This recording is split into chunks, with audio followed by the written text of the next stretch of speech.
the human race is not going to flourish harmoniously unless we are enabled to love each other. But how do you get it? You cannot imitate this thing. There is no way of getting it, and yet it is absolutely essential that we have it. Well, do we just have to sit around and wait until we learn how to love, and in the meantime conduct ourselves as selfishly as we feel? There is, as a matter of fact, something to be said for that. The first problem in the whole of this is honesty. Because if you exercise yourself resolutely in trying to love your neighbor, you will find that you get more and more tangled up. You will realize increasingly that the reason is that you want to be the right kind of person for your own reasons.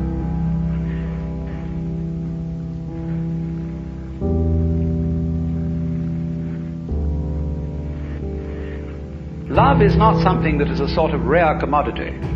Everybody has it.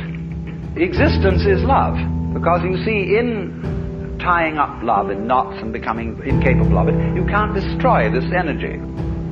When you won't love and you won't let it out, the thing comes out in the form of self-destruction. But it's like water flowing through a hose. It depends in which direction you point it.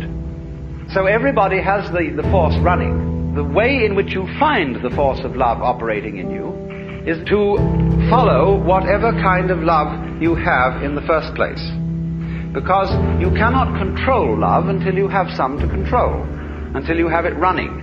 And you have to take it and let it grow where you find it. If you find that only one of these forms exists in you, if at least you will water it, the rest of the plant will blossom as well. But the essential prerequisite from the beginning is to let it have its way.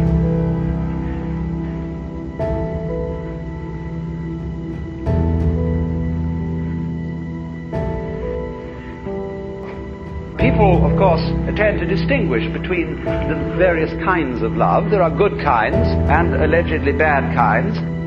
But it should be understood, I think, that they are all forms of the same thing. But they differ in rather the same way that the colors of light, of white light, divide into the spectrum when passed through a prism. But it's all the same thing.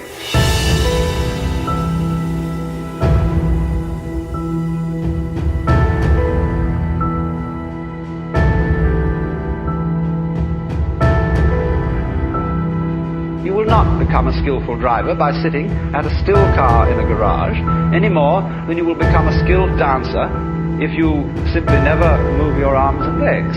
And in the same way, when you fall in love with somebody else, or you form an association with somebody else, and you trust them, they may, as a matter of fact, not fulfill your expectations.